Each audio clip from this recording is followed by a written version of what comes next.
안녕하세요. 저는 안관숙 목사입니다. 예수의 공로에 관한 설교 착상을 하게 된 이유는 우리가 살고 있는 어둠의 세상에서 유일하게 빛이 되신 예수의 생명을 받았음에도 마음이 약하고 몸이 아픈 사람들을 너무나 많이 만나게 되었습니다. 진정 세상의 모든 법칙을 초월하시는 생명이신 예수를 만나면 영과 혼과 육의 완전한 회복이 되어야 함에도 그렇지 못하고 또 그걸 인내라는 허울을 씌워서 견디게 하고 견디는 사람들, 특히 그리스도인들 중에 그런 분들을 볼 때마다 저를 보는 듯 합니다. 사실은 속고 있었음에도 믿음이 좋은 줄 착각했던 저의 지난 시간들에 대한 억울함이 있어서 더 그런지도 모르겠습니다. 그래서 이것만은 꼭 알려주고 싶은 마음이 언제나 제 마음에 가득 차 있었고, 그것이 또 어쩌면 하나님의 부르심에 진짜 즐겁고 기쁘게 대답하는 그런 것인지도 모른다는 생각이 항상 있습니다. 그래서 적어도 저를 만나는 사람들만큼은 지식이 없어서 망한다는 말씀에서는 제외되기를 바라는 간절함과 애틋함이 있습니다. 누가 뭐라 해도 요한복음 10장 35절의 말씀처럼 하나님의 말씀을 받은 자는 신적 권위가 있음을 믿습니다. 또 예수께서도 마태복음 4장 23절에 모든 병과 모든 약한 것을 고치셨다고 분명히 말씀을 하셨습니다. 사도 바울도 또 믿음의 아들 디모데에게 말세의 특징에 관해서 19가지를 말씀하시면서 맨 마지막에 경건의 모양은 있으나 경건의 능력을 부인하는 자들에게서 내가 돌아서라고 권면하십니다. 또 이어서 디모데후서 3장 7절에 보면 그런 자들은 항상 배우나 끝내 진리의 지식에 이를 수 없다고 말씀하십니다. 저희들은 찾는 이가 적은 좁은 길을 찾은 자들입니다.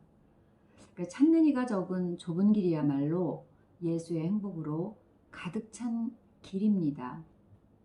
그래서 그 길은 하늘로부터 오는 신령한 감격들을 숨겨두신 그런 길입니다.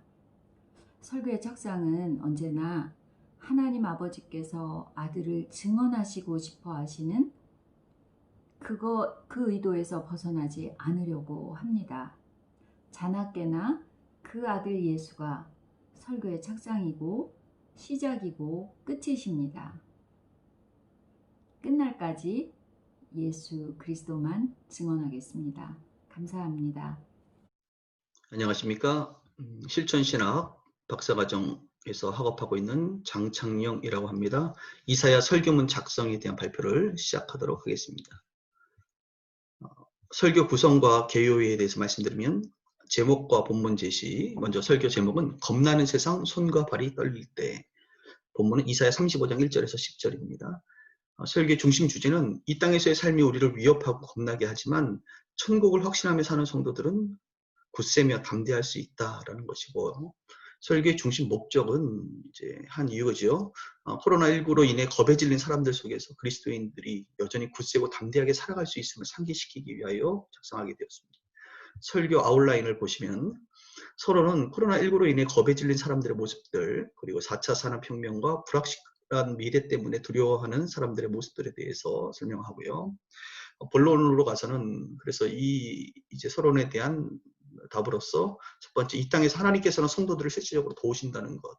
두 번째는 천국에서 하나님께서는 성도들의 눈물을 닦아주신다는 것이고요. 결론은 겁에 질린 나를 도우시는 하나님을 발견하게 되고 부활신앙과 천국신앙으로 회복해야 한다라고 하는 것을 말씀드립니다. 설교 착상에 대해서 말씀드리면요. 코로나19가 5개월째 지속되고 있다. 신천지를 통한 확산 이후 잠잠해지는 듯한 전염병은 이태원발 확산, 쿠팡 물류센터발 확산에 이어 인천 개척교회발 확산으로 연결되면서 사람들의 마음이 불안해지고 있는 것이다. 언제 끝날지 모르는 불안감과 무증상 감염자로 인해 언제 어디서든지 자신도 감염될 수 있다는 불안감이 대부분의 사람들이 갖는 마음의 상태이다. 더 나아가 아이들을 학교에 보내야 하는 학부모들의 마음은 더 그러할 것이다. 또한 코로나19 이후의 세계, 즉 포스트 코로나 시대에 대한 이야기들이 나오면서 대부분의 국민들은 무지와 무능의 한계를 느끼는지 막연한 두려움을 갖게 된다. 4차 산업혁명 시대, AI 시대가 더 빨리 다가올 수밖에 없다는 전문가들의 언론 인터뷰를 들을 때마다 전혀 경험해보지 못한 세계 속으로 진입하고 있다는 막연함이 우리 모두를 두렵게 만든다. 하나님께서 이사야 35장을 통해서 장차 도래할 하나님의 나라에 대해 설명해주고 있다. 물론 영원한 천국에서 누리게 될 일이지만 하나님의 나라는 우리가 살고 있는 세상 속에서도 미리 경험되어질 것이다. 그러므로 본문의 내용은 이 땅과 천국의 두 영역에서 누리게 되는 약속의 말씀으로 성도들에게 전해질 것이다. 특별히 본문의 말씀 중 겁내는 자들에게 이르기를 이라는 표현과 약한 손, 떨리는 무릎이라는 표현은 매우 직관적으로 적용되게 해주는 말씀이라 하겠다. 본문 이사야 본문 4절에 보면 겁내는 자들 굳세어라 두려워하지 말라 너희를 구하시리라 라는 말씀은 현 시대를 살아가는 사람들 속에서 하나님을 믿는 성도들이 누리게 될 하나님 나라의 위로와 확신을 주는 말씀입니다. 이를 통해 겁내는 성도들이 있다면 굳센 믿음을 소유하고 두려움에서 평강을 얻으며 도우시는 하나님을 기대하게 될 것이다. 또한 10절 속량함을 받은 자들 슬픔과 탄식이 사라지리라고 하는 말씀을 통해 예수 믿는 그리스도인들에게 장차 주어질 천국에서의 위로를 기대하게 합니다. 결국 코로나19로 인해 겁에 질린 성도들과 4차 산업혁명과 불확실한 미래 때문에 두려워하는 성도들에게 이 땅에서 도우시는 하나님을 선포함으로 평안함 가운데 살 수 있게 하며 종국에는 부활신앙, 천국신앙을 회복하도록 요청함으로 근본적인 현 시대에서의 두려움을 말씀 안에서 극복하도록 도울 수 있을 것이다. 이것이 설교 작성의 내용입니다. 다음으로는 이제 설교 문을 읽어 나갈 거고요. 조금 빠른 속도로 읽을 겁니다. 그래야만 시간을 맞출 수 있을 것 같아요. 서론부터 읽어 나가겠습니다. 코로나19가 5개월째 지속되고 있습니다. 이곳에 있는 모든 분들이 꽤나 많은 고통 속에서 살고 있으리라고 예상됩니다. 실직에 문턱에 걸려 넘어진 분들도 계시고 언제쯤 손님이 올까 하고 출입문만 바라보는 자영업자들도 계십니다. 내 주변에 확진자, 조용한 전파자가 있는 것은 아닐까 불안해하고 학교에 간 자녀들이 사회적 거리두기를 잘 실천할 수 있을까 걱정도 됩니다. 신천지를 통해 급속히 확산되면서 코로나가 잠잠해지는 듯하더니 이태원발 확산이 일어났습니다. 이어서 쿠팡 물류센터, 인천 개척교회 등 지속적이고 산발적인 확산으로 언제쯤 끝날까 싶은 마음이 듭니다. 어쩌면 코로나와 함께 살아가야 하는 세상이 되진 않을까 염려가 되는 것도 사실이고요. 또한 코로나19 이후의 세계, 즉 포스트 코로나 시대에 대한 이야기들이 들려오곤 합니다. 전문가라는 분들이 TV에 나와서 4차 산업혁명이니 AI 시대가 더 빨리 오고 있다는 등 예측할 수 없는 시대 속에서 살아가게 될 것이라고 말합니다. 이런 얘기를 들을 때마다 정말이지 미래에 대한 막연함, 불안감이 증폭되게 됩니다. 이런 시대를 살아가고 있는 저와 여러분들의 마음의 상태는 어떻습니까? 우리 내면의 깊은 곳에서 느껴지는 감정은 무엇입니까? 겁난다라는 감정이 들지 않습니까? 저는 겁이 좀 납니다. 인간이 나의 지식과 능력으로 컨트롤할 수 없는 상태이기 때문에 예측 불가능하기 때문에 겁이 납니다. 이것은 저만의 감정은 아닐 것입니다. 여기 있는 모든 성도님들에게도 해당된다고 확신합니다. 사실 오늘 본문은 이러한 마음의 상태에 있는 성도들에게 하시는 말씀입니다. 본문 3, 4절을 보시겠습니다. 약한 손, 떨리는 무릎, 겁내는 자들이라는 표현이 나오지요. 바로 지금 우리의 모습입니다. 겁내는 우리 말입니다. 우리의 손이 아무것도 할 수 없을 만큼 약합니다. 무릎은 떨리고요. 이렇게 겁내고 있는 우리에게 오늘 성경은 어떤 답을 주고 있을까요? 한번 살펴보겠습니다. 첫 번째로 이 땅에서 하나님께서는 성도들을 실제적으로 도우십니다. 예수를 믿고 살아간다는 것의 가장 큰 축복은 무엇일까요? 축복 중에 하나는 살아계신 하나님의 도움을 받는 것 아닐까요? 우리는 하나님의 살아계심을 믿습니다. 또한 우리를 사랑하심도 잘 알고 있습니다. 하나님께서 고통 가운데 있는 성도들을 실질적으로 도우십니다. 이미 우리는 그 사실을 수도 없이 경험했습니다. 이번에도 마찬가지입니다. 코로나19로 겁나는 것은 우리가 어쩔 수 없는 감정일지라도 우리가 기억해야 될 사실. 지금도 주님은 살아계셔서 나를 도우신다는 것입니다. 다시 3, 4절을 보겠습니다. 너희는 약한 손을 강하게 하며 약한 손을 강하게 하랍니다. 약한 손이 강한 손이 될 수 있다고 말하는 것이죠. 떨리는 무릎을 굳게 하며 지금은 무릎이 떨리고 다리가 휘청거려 넘어질 것 같은 상황이지만 무릎을 굳게 하랍니다. 그럴 수 있다는 말이지. 이번에는 겁내는 자들에게 이르기를 굳세어라, 두려워하지 말라라고 말합니다. 겁내고 있는 저와 여러분들에게 굳세랍니다. 두려워하지 말랍니다. 그렇게 할 수 있는 근거가 있습니다. 바로 4절의 마지막에 하나님이 오사 너희를 구하시리라 라고 말씀합니다. 지금은 하나님이 없는 것 같죠. 그러나 그렇지 않습니다. 하나님이 계시고 그분이 여러분에게 오신답니다. 그리고 여러분을 구하신답니다. 한마디로 말하면 하나님이 도우신다라는 말이지요. 하나님이 도우신다는 말처럼 우리를 위로하고 평안함을 주는 말씀은 없습니다. 가장 확실한 말씀입니다. 우리 모두가 수차례 경험한 말씀입니다. 가끔 이사야 35장을 천국, 죽어서 가는 하늘나라의 모습으로만 해석하는 분들이 계십니다. 그러나 성경은 이 땅에서의 하나님의 나라를 강조합니다. 죽어서 가는 천국을 이 땅에서도 경험할 수 있다고 말합니다. 그러므로 이 말씀 또한 이중적 의미로서 천국에서뿐만 아니라 이 땅에서 실현되는 말씀인 것입니다. 짧은 인생이지만 살아오면서 느끼는 것은 우리는 겁이 많다는 것입니다. 손도 약하고 무릎도 떨리는 인생 말입니다. 다행히 우리가 굳세고 강하고 담대할 수 있었던 이유가 있다면 바로 하나님의 도우심 덕분이 아닐까 싶습니다. 우리의 손은 약하지만 하나님의 손은 강하니까요. 우리의 무릎은 떨려 넘어질 것 같지만 하나님이 그때마다 잡아주시고 일으켜 세워주시니까요. 우리는 사실 겁쟁이지만 하나님은 전능하시니 우리가 하나님 덕분에 하나님의 도우심으로 이렇게 살 수 있었던 것 아닐까 솔직히 고백해 봅니다. 그런데 이것이 저만의 고백입니까? 여러분의 고백은 아니신지요?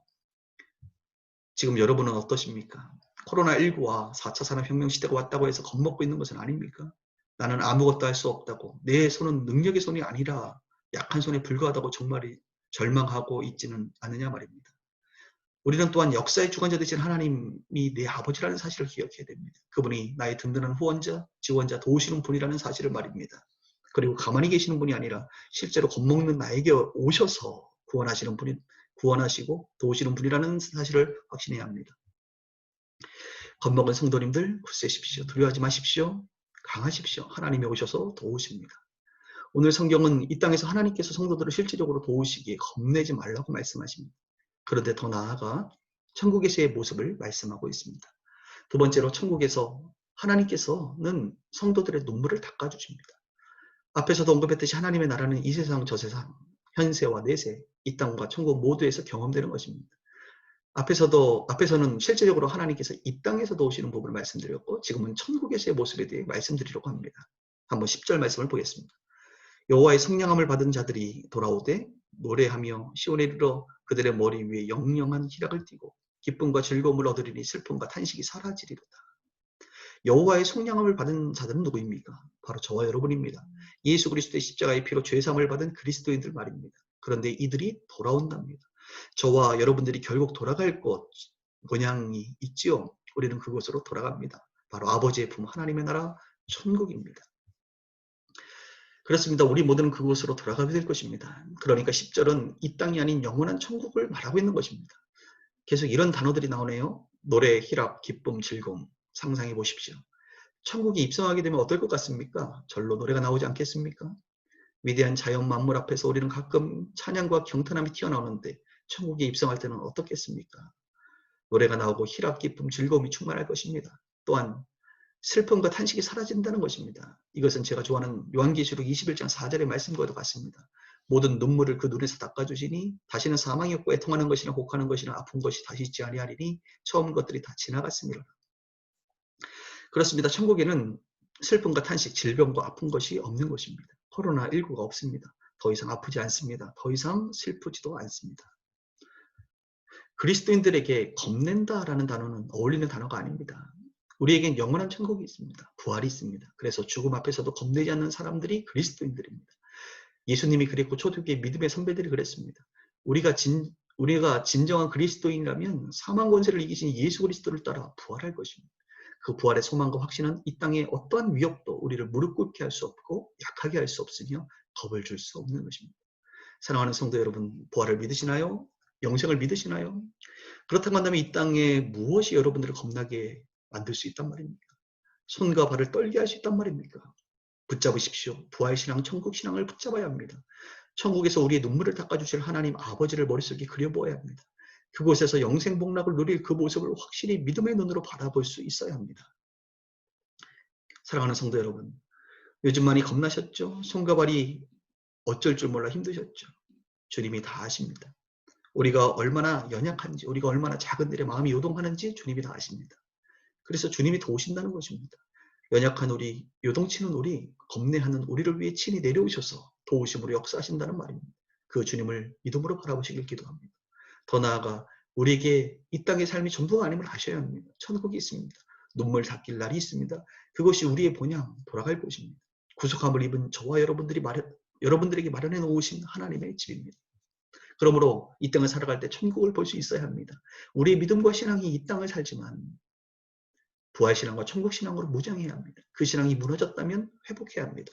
이 신앙이 회복되어야만 제2, 3의 코로나가 와도 4차, 5차 산업혁명의 시대가 와도 우리는 경고할 수 있습니다. 담대할 수 있습니다. 두려워하지 않을 수 있단 말입니다. 말씀을 한마디로 정리하고 마치겠습니다. 사랑하는 성도 여러분, 겁나는 세상, 손과 발이 떨릴 때 하나님을 꼭 기억하십시오. 기도하겠습니다. 예, 이렇게 해서 발표를 마치도록 하겠습니다.